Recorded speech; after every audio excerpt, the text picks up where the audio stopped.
Hi, welcome once again to M5's English language learning program, Let's Speak English.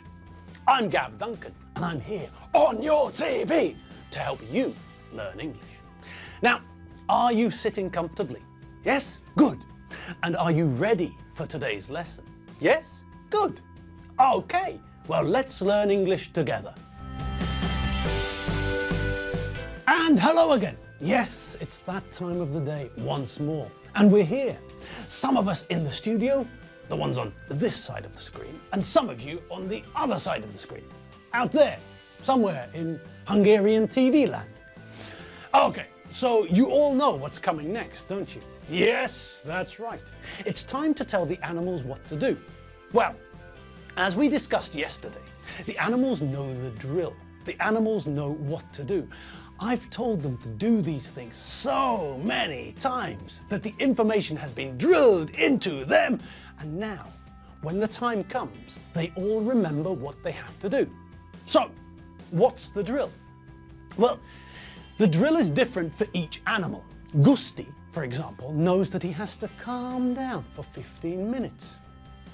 He's not allowed to dance about the place like he normally does. Margot? Well, what about Margot? Well, with Margot, the situation is very different. She's the opposite of Gusti, isn't she? Gusti is full of energy and dances about the place like a drunken gibbon or a mad chicken. Perhaps a combination of the two. But Margot, well, she likes her rest. She likes to sleep, catch 40 winks, have a cat nap, rest her eyes, nap, doze, snooze and kip. So, with Margot, the drill is that she has to make sure that she doesn't block the TV screen when she's resting. That's all. And what about Nigel? What's the drill for Nigel? Well, again, it's a different drill for Nigel.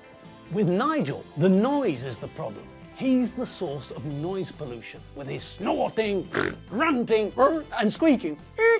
So, as far as Nigel's concerned, the drill is to keep as quiet as a mouse for the 15 minutes when the show is on. That's all. Okay, animals, you know the drill, so hop to it, starting now.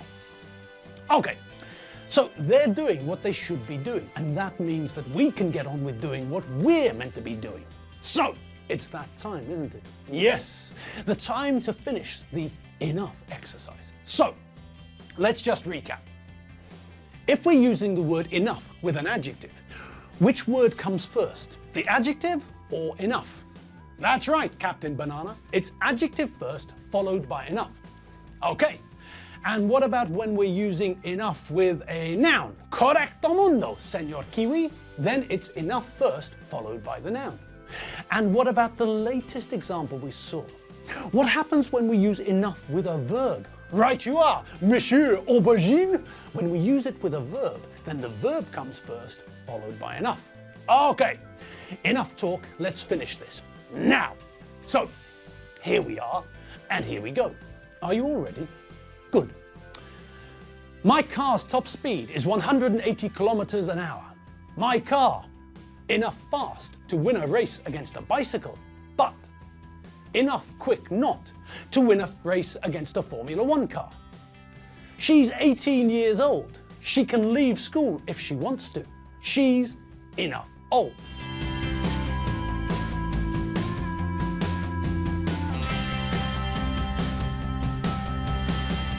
Okay, so we know the correct answer for number 9, don't we?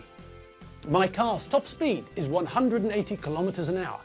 My car is fast enough to win a race against a bicycle, but not quick enough to win a race against a Formula 1 car. Yes, that was the last one that we completed. The first part of the sentence uses the adjective fast, so that means that we end up with the positive sentence. My car's fast enough to win a race against a bicycle. Okay, simple, logical.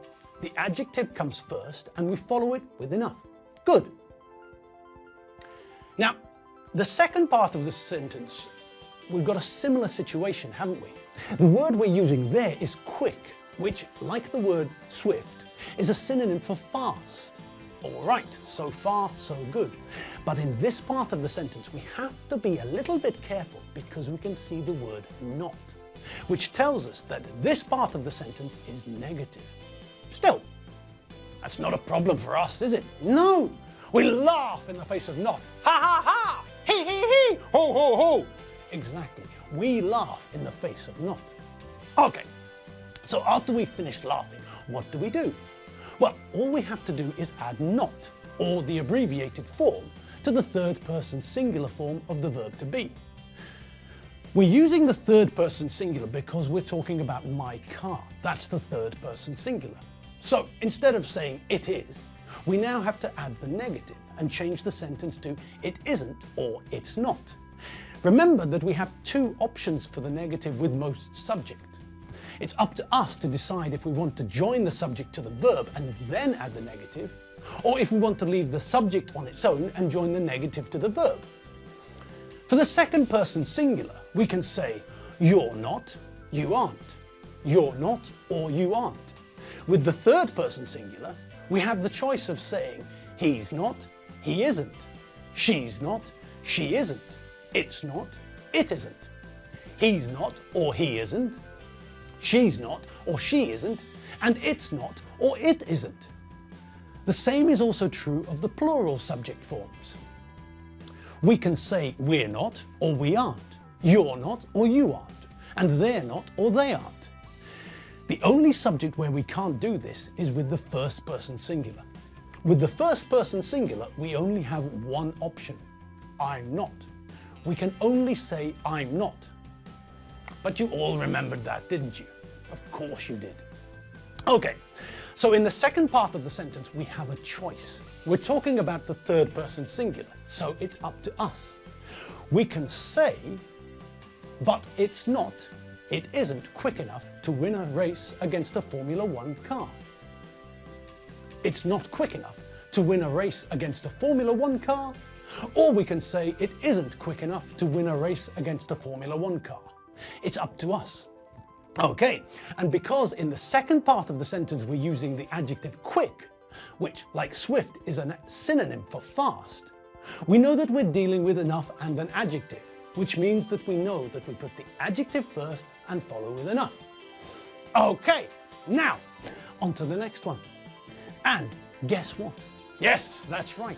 This is the last one. Hooray! Okay, so no time to dilly-dally. Come on, chop, chop. Okay, so what have we got here? She's 18 years old.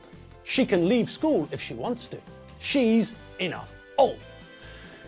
So what are we dealing with here? Is it enough with an adjective?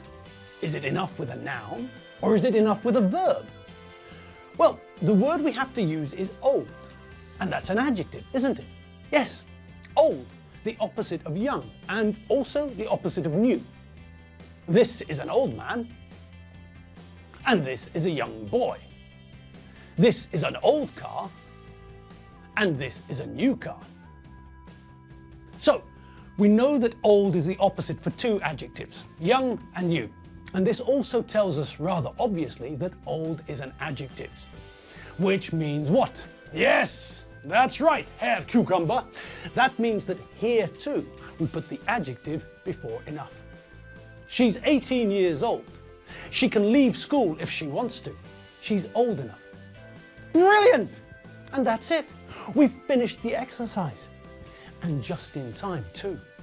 Because it's now time for us to peek inside the Benchfield family home. Benchfields, here we come. Okay, kids, your mum's out. She went to see her parents. Your grandparents, not my parents, not my mum and dad.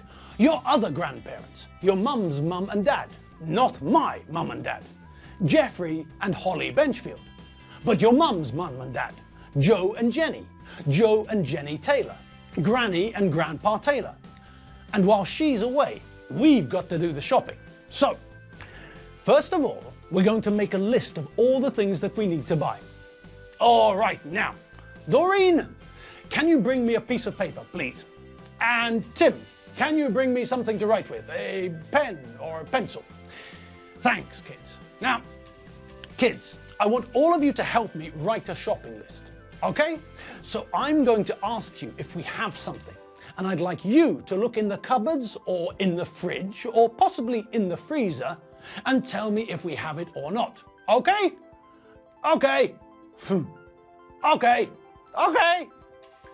Tim, don't be such a pain in the neck.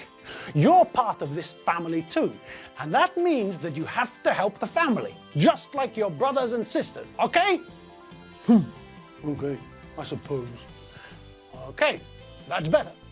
Now, places everyone? Everyone take your places and let's start making a list.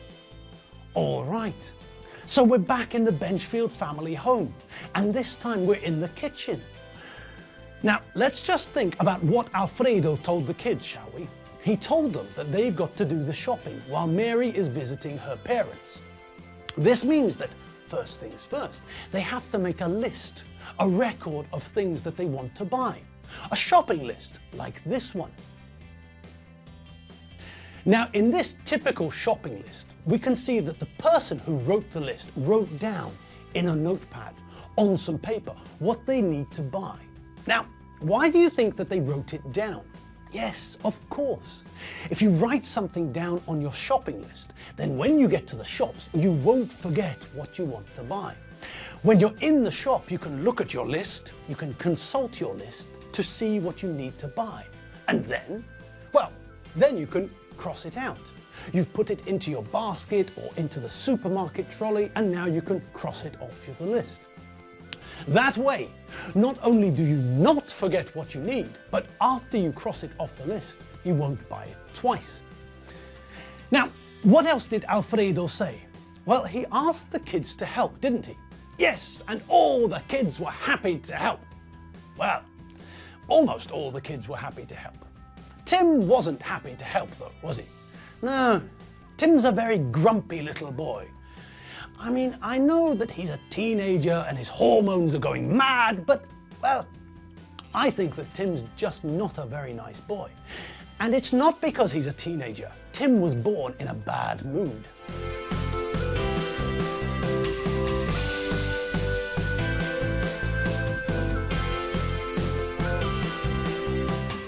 He's always been in a bad mood. He's always grumpy. He's always in a bad mood.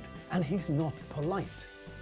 Tim's impolite most of the time, but sometimes he's more than impolite.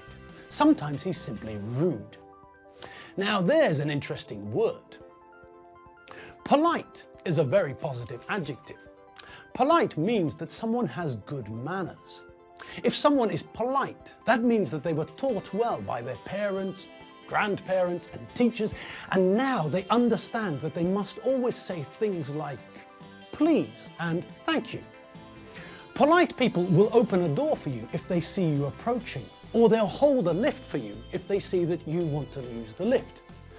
Tim will never open a door for anyone, and Tim will never hold a lift for anyone either. He's not polite, and he's not the opposite of polite. He's not impolite. Tim is more than just impolite. He's rude. The opposite of polite is impolite, but Tim is more than just impolite. Tim's behavior is at the next level. He's rude. And on that note, I think it's time we called an end to today's lesson. Next time we'll have another look at how the Benchfields are getting on with their shopping list. And then we'll see how much fun they have when they finally get to the shops. Okay, that's all from us for now. So, until tomorrow. Remember, www.m5tv.hu. That's the place to check out. Okay, people, have a great afternoon and a fantastic evening. I'll see you all tomorrow. See you later. Bye.